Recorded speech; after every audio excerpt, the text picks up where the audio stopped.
Speed से काशी की भूमि से कहना चाहेंगे, प्रत्येक पति और पत्नी को अपने कमरे में आने के बाद मोबाइल को टेबल पे साइलेंट कर कर पटक देना चाहिए। पति कमरे में आया, पत्नी कमरे में आई, दोनों के मोबाइल साइलेंट कर कर एक कोने में पटक दो और अपने अपने विचारों का मंथन करो। पत्नी के पास बहुत सारी बातें हैं जो तुमसे कहना चाहती है, पर तुम ऐसे हो कि उसकी बातों को सुनना ही नहीं चाहते। पति कहते हैं ये निंदा करेगी, बुराई करेगी अपनी सास की, ससुर की, परिवार की।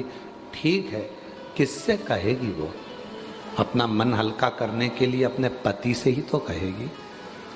अगर पड़ोसी से कहना चालू कर देगी तो तुमको काली मिर्ची लग जाएगी। कहेगी तो पति से। किससे कहेगी? कहेगी तो पति से। अपने केवल मंथन समुद्र का नहीं हुआ, मंथन विचारों का हुआ। विचारों का मंथन। बच्चों को क्या कराना है, कहाँ पढ़ाना है, उनकी एजुकेशन कैसी होना चाहिए, आगे का क्या करना है इनका। पर हम मंथन करते हैं तो दूसरों का करते हैं। सास ने ऐसा बोल दिया, ससुर ने ऐसा बोल दिया, तुम्हारी बहन ने ऐसा बोल दिया, तुम्हारे भाई ने ऐसा बोल दिया। ये मंथन नहीं चाहिए। मंथन में अपने लिए सोचो, अपने बच्चों के लिए सोचो, अपन कैसे खुश रह सकते हैं वो विचार करो। तुम सबसे ज्यादा बहू किसी की भी अगर बहू होगी तो सबसे 33 कोटि देवी देवता में सबसे ज्यादा बहू माता पार्वती जी की थी। माता पार्वती।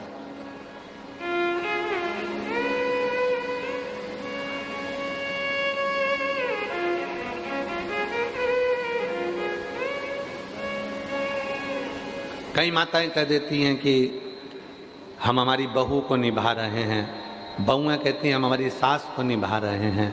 मेरी जीजियों कोई किसी को नहीं निभा रहा, समय चक्र निभा कर चल रहा है और तुम उस परिधि के अंदर चल रहे हो। निभाना किसको कहते हैं? कभी विचार करना माता पार्वती जी की बहुओं को देखकर।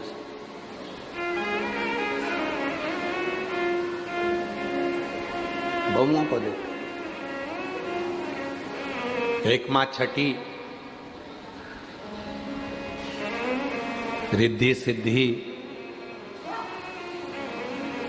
बहुओं का क्रम देखिएगा। 6 लड़कियां, जया, विषहरा, शामलीवारी, दौतली, देव, अशोक सुंदरी। दामाद,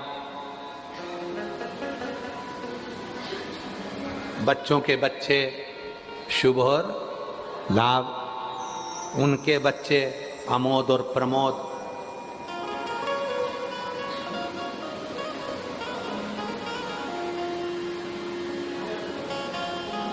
फिर उनके बच्चे आनंद और कीर्ति। दादा परदादा बनकर भी अपनी बहुओं को निर्वाह कर रही है मां। क्यों? क्योंकि मंथन पति और पत्नी में है, विचारों का, तो वहां विवाद नहीं होता। आपके यहाँ विवाद किस बात का होता है? विवाद का कारण क्या है आपके यहाँ? विवाद का कारण यह है कि मंथन आप दूसरों का कर रहे हो। पापा ने बोल दिया, मम्मी ने बोल दिया, उसने ये बोल दिया, उसने वो बोल दिया। मंथन अपना करो ना। कल अपने को क्या करना है, आगे कैसे बढ़ना है, बच्चों को एजुकेशन कराना है तो उसकी लाइन पकड़ाना है, उसको वो पढ़ना चाहता है, उसको पढ़ाना है। मंथन करो कि कल कमाई कैसे करेंगे, बच्चों को कैसे पढ़ाएंगे।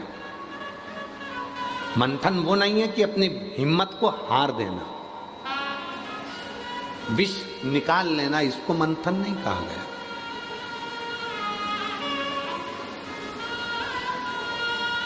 मेरा वर्क कुर्ती सेट, क्यूट सी सूरतिया, जिसे पहनने के बाद लोगों की छोड़ो, Switch. Mind the one by हमको गॉड, दिखा रहा खुद की था कि नजर एक लग बाप ने अपने बच्चे को ही बहते हुए नहर में पानी में फेंक दिया। माँ अपने एक बच्चे को लेकर चली गई, बाप के पास एक बच्चा रह गया, दोनों में लड़ाई झगड़ा चल रहा था और बच्चे से क्या तुमने निकाला, ये अमृत नहीं है, ये विष है, इसको अमृत नहीं कहेंगे।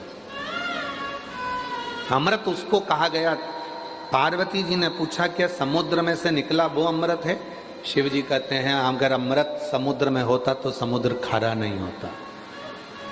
लोग कहते हैं शरद पूर्णिमा पे चांद में से अमृत झड़ता है, लोग अपने अपने घर की छत पे खीर बना बना के रख देते, पीते हैं तो भी मर जाते हैं। तो क्या अमृत चंद्रमा में है? शिव जी कहते हैं अमृत चंद्रमा में होता तो वो घटता नहीं, बढ़ता नहीं, हर बार घटता है, हर बार बढ़ता है, उसमें भी अमृत नहीं है। अमृत के सुंदरता में होता है, तो जो कुरूप है क्या वो मरते नहीं है? अमृत कहाँ है? तब शिव जी पार्वती जी को नंदी पर बिठाए और अमरनाथ ले गए। यही अमृत के लिए अमरनाथ लेकर गए। लोग पूछते हैं अमरनाथ की गुफा में क्या हुआ था। आज विश्वनाथ जी की धरा से इस कथा को सुन लेना कि पार्वती के प्रश्न थे, क्या अमृत समुद्र में है, क्या अमृत चंद्र में है, क्या अमृत संसार में है। तब शिव जी उत्तर देने के लिए पार्वती को अमरनाथ की गुफा में ले गए, नंदी को बाहर छोड़ा, गंगा जी को बाहर छोड़ा, सर्प को बाहर छोड़ा, शिव जी अमरनाथ की गुफा में प्रवेश कर गए। आप सबको मालूम होगा कि 2 बार शंकर जी ने गंगा को अपने सिर से उतारा था। कितनी बार भगवान शंकर ने गंगा जी को अपने सिर से उतारा? 2 बार भगवान शंकर जी ने गंगा को अपने सिर से उतारा था। एक बार जब भगवान शिव विवाह कर रहे थे तब गंगा को सिर से उतार दिया था। अगर गंगा सिर पे रहती, 7 भावर पड़ जाती तो गंगा अर्धांगिनी हो जाती, इसलिए उतार दिया। दूसरी बार गंगा को उतारा था जब अमरनाथ जी की गुफा में कथा को श्रवण कराने के लिए गए, अमृत तत्व को बताने के लिए गए, तब गंगा को बाहर छोड़ दिया। तुम भीतर प्रवेश नहीं कर सकते। सर्प को, नंदी को, सबको उतार कर शिव जी अंदर गए और पार्वती जी के प्रश्न का उत्तर, अगर आप लोगों ने अमरनाथ की कथा का स्मरण यदि करा होगा स्कंद पुराण से, तो कुछ प्रश्न दिए गए, उन प्रश्न का उत्तर शिव दे रहे थे और शंकर भगवान ने तुरंत सारे प्रश्नों के उत्तर का निचोड़ दे दिया। हे पार्वती, संसार का मनुष्य जान नहीं पाता, अमृत उसके कंठ में, उसकी जिह्वा पर बैठा हुआ होता है, कंठ में। आप अपने कंठ से जब निंदा कर रहे हो, बुराई कर रहे हो, अपशब्द कर रहे हो, ताना दे रहे हो, गाली दे रहे हो, आड़ा टेढ़ा बोल रहे हो, तो तुम्हारे कंठ पर विष भरा पड़ा है। और जब आपके अंदर शिव तत्व होगा तो कोई निंदा भी करेगा, बुराई भी करेगा, गाली भी देगा, तो वो अमृत ही झड़ेगा, अमृत ही झड़ेगा। उसमें कुछ दूसरा झड़ना ही नहीं है। चलो एक बात और सुनो, ये एक घड़ा है, उस घड़े में घी भरा है, उसको तुम गाड़ी में लेके जा रहे हो तो उसमें से पानी झलकेगा कि घी झलकेगा? जम के तो बोलो घी। पानी का घड़ा लेकर जा रहे हो और उसमें को गाड़ी में लेके जा रहे हो तो उसमें से गन्ने का रस झलकेगा, घी झलकेगा, तेल झलकेगा कि पानी झलकेगा?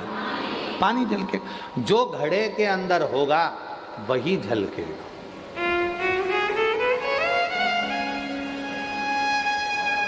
आज हमारे बीच में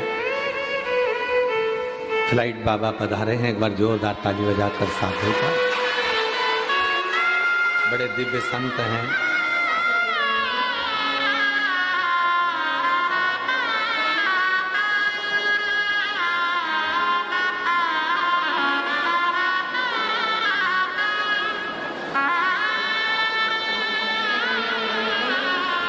फ्लाइट बाबा बड़े दिव्य संत हैं।